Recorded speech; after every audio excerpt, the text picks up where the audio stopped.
प्रिय बच्चों, आप सभी को इस कक्षा के लिए स्वागत है। हमें मौसी गद्य पाठ के बारे में अभ्यास कर रहे थे। देखिए, जब मौसी स्कूल के सामने नहीं दिखाई देते और जब बच्चों ने खेलने के लिए नीम के पेड़ के तले गए, उधर भी नहीं दिखाती है। और उसके बाद मौसी कहाँ है ढूंढने के लिए जाते हैं, नहीं मिलते। बाद में एक दिन उन्होंने हॉकी मैच खेलकर लौट रहे थे, तब उसको सामने मौसी की नज़र आते। तब सभी बालक ने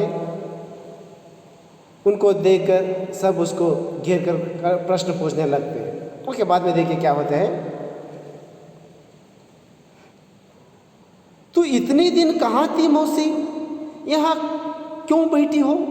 एक ने पूछा। देखिए, उन बच्चों में एक बच्चा पूछते हैं, एक लड़का पूछते है, तो इतने दिन कहाँ थी मौसी, ನೀನು ಇಷ್ಟು ದಿನ ಎಲ್ಲಿದ್ದಿ ಚಿಕ್ಕಮ್ಮ ಅಂತೇಳಿ ಯಾವುದರಲ್ಲಿ ಒಬ್ಬ ಮಗು ಕೇಳ್ತಾನೆ. यहाँ क्यों बैठी हो, ನೀನು ಯಾಕೆ ಇಲ್ಲಿ ಕೂತ್ಕೊಂಡಿದ್ದೀಯ? एक पूछा, मैं यहाँ से जा रही हूँ बेटा. ಮೌಸಿ ಹೇಳ್ತಾಳೆ, ಅವಾಗ ನಾನು ಇಲ್ಲಿಂದ ಹೋಗ್ತಾ ಇದ್ದೇನೆ ಮಗು ಅಂತ ಹೇಳ್ತಾಳೆ. कहते हुए मौसी की आंखें भर आई. ಈ ಶಬ್ದವನ್ನು ಹೇಳ್ತಾ ತನ್ನ ಕಣ್ಣಲ್ಲಿ ನೀರು ಬಂದು, मैं यहाँ से जा रही हूँ बेटा. तू तो बीमार थी मौसी, तबीयत कैसी है? ನೀನು ಹುಷಾರಿಲ್ಲವಲ್ಲ, ನೀನು ಹೇಗಿದೆಯಾ? आपकी बीमार कैसी है, तबीयत कैसी है? बलदेव ने पूछा, बेटा मैं ठीक हो गई हूँ. ನಾನು ಹುಷಾರಾಗ್ಬಿಟ್ಟಿದ್ದೀನಿ ಮಗನೇ, ठीक हो गई हूँ. अपना गांव जा रही हूँ. ನಾನು ನನ್ನ ಮನೆಗೆ ಹೋಗ್ತಾ, ನನ್ನ ಊರಿಗೆ ಹೋಗ್ತಾ ಇದ್ದೀನಿ. हम तुझे कहीं नहीं जाने देंगे मौसी. ಹೇ ಅಮ್ಮ, ನಾವು ನಿನಗೆ ಎಲ್ಲಿಗೂ ಹೋಗೋಕ್ಕೆ ಬಿಡೋದಿಲ್ಲ, ನಾವು ನಮ್ಮ ಜೊತೆ ಕರ್ಕೊಂಡು ಹೋಗ್ತೇವೆ ಅಂತ ಹೇಳ್ತಾರೆ. सबने एक स्वर में कहा. मौसी की आंखों में आंसू छलक उठी. देखिए, सभी बच्चों ने कहते हैं, हमें तुम्हें कहाँ भी जाने के लिए नहीं दूंगी. इस बात को सुनकर मौसी की आंखें भर आते हैं, आंसू आते हैं. देखिए बाद में क्या होते हैं.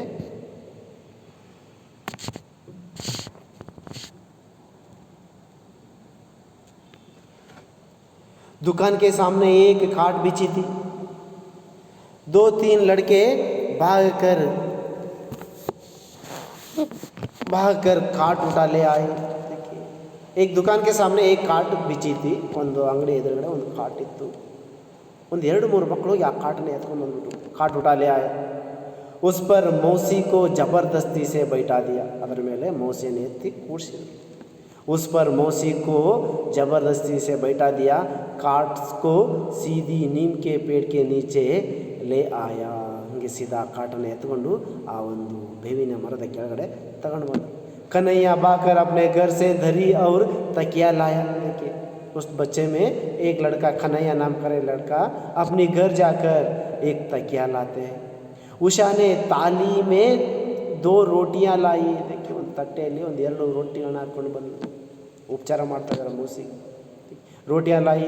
योगराज एक कटोरे में दूध लाया. देखिए, योगराज नामक बच्चा, लड़का, अपने घर जाकर क्या लाया? एक कटोरे में दूध लाया. ಒಂದು ಬಟ್ಟಲಲ್ಲಿ ಹಾಲನ್ನು ತಗೊಂಡು. गोपाल घर से लैंप उठा लाया. गोपाल नामक लड़का अपने घर जाकर एक लैंप दिया को लाया. मुन्नी पीने के लिए पानी लाई. मुन्नी क्या लाई? पीने के लिए पानी लाई. और बलदेव के पिता डॉक्टर थे.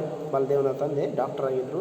बलदेव के पिता डॉक्टर थे. वह अपने पिता को क्लिनिक से खींच लाया. क्लिनिक इधर ಕರ್ಕೊಂಡು ಬಂದ ತನ್ನ ತಂದೆ. मौसी बीमार है, आप जल्दी चलकर देखिए. मौसी ಹುಷಾರಿಲ್ಲ, ನೀವು ಬಂದು ಅವರನ್ನು ಚೆಕ್ ಮಾಡಬೇಡಿ, ಮಾಡಿ ಬನ್ನಿ ಅಂತಂದು ಕರೀತಾರೆ. बच्चे सोचने लगे कि कहाँ ठहराया जाए. ಯೋಚನೆ ಮಾಡಿದ್ರು, ಹುಷಾರಿಲ್ಲ ಮೌಸಿಗೆ, ಎಲ್ಲಿ ಉಳಿಸ್ಕೊಳ್ಳೋ ವ್ಯವಸ್ಥೆ ಎಲ್ಲಿ ಮಾಡೋಣ ಅಂತ. कहाँ ठहराया जाए. उन्होंने निर्णय लिया कि वे बारी बारी से उसे अपने घर में रखेंगे. ಅಲ್ಲೇ ಯೋಚನೆ ಮಾಡಿದ್ರು, ನಿರ್ಣಯ ಮಾಡ್ಕೊಳ್ತಾರೆ. ಪಾಳೆಯ ಪ್ರಕಾರ, ಸರದಿಯ ಪ್ರಕಾರ ಒಬ್ಬೊಬ್ಬರು ಒಂದೊಂದು ದಿನ ಒಂದು ಮನೆಯಲ್ಲಿ ಇಟ್ಕೊಳ್ಳೋಣ ಅಂತ ಯೋಚನೆ ಮಾಡ್ತಾರೆ ಮಕ್ಕಳು. देखिए, बाद में उन्होंने हेडमास्टर जी से विनती की कि मौसी को स्कूल में काम दिया जाए. देखिए, उसके बाद वो हेडमास्टर के साथ बात करते हैं. उसके स्कूल के हेडमास्टर के साथ क्या बात करते हैं? मौसी को क्या तो भी काम देने के लिए देखिए काम दिया जाए। हेडमास्टर जी ने मान लिया और मौसी को रहने के लिए स्कूल में एक कोठरी भी दे दी। देखिए उन बच्चों को बात को मान ली और मौसी को उसके स्कूल में काम के लिए रखवा लिया गया और रहने के लिए एक कोठरी भी दी गई। मौसी फिर से स्कूल से आंगन में आने लगी। देखिए जिस तरह पहले वो स्कूल के आंगन फाटक में आते थे ना, उसी तरह मौसी फिर से स्कूल के आंगन में आने लगी। बच्चे उसे घेरे रहते और वह उन्हें कहानियाँ सुनाती थी। ಸ್ಕೂಲ್ ಹತ್ರ ಬಂದಾಗ ಆ ಮಕ್ಕಳೆಲ್ಲೂ ಕೂಡ ಮೌಸಿಯನ್ನು ಸುತ್ತೋರ್ಕೊಳ್ತಾ ಇದ್ರು, ಮತ್ತೆ ಕಥೆಗಳನ್ನು ಹೇಳ್ತಾ ಇದ್ರು। कभी कभी लाठी टेकती हुई मोहल्ले का चक्कर काटती थी। देखिए कभी कभी ಲಾಠಿ ಟೇಕ್ತಿ ಒಂದು ಕೋಲನ್ನ ಊರುಗಳನ್ನ ಹಿಡ್ಕೊಂಡು ಆ ಒಂದು ಏರಿಯಾವನ್ನು ಸುತ್ತಾಡ್ತಾ ಇದ್ರು। मोहल्ले का चक्कर काटती, सभी घरों में झांक उनका कुशल क्षेम पूछती थी। ಎಲ್ಲ ಮನೆಯವರಿಗೆ ಹೋಗಿ ಭೇಟಿ ಮಾಡಿ ಅವರ ಒಂದು ಕುಶಲಕ್ಷೇಮವನ್ನು, ಅವರ ಆರೋಗ್ಯವನ್ನು, ಅವರ ಯೋಗಕ್ಷೇಮವನ್ನು ಕೇಳ್ತಾ ಇದ್ರು। और सांझ डले अपने कोठरी में चली आती और चैन की सांस लेती।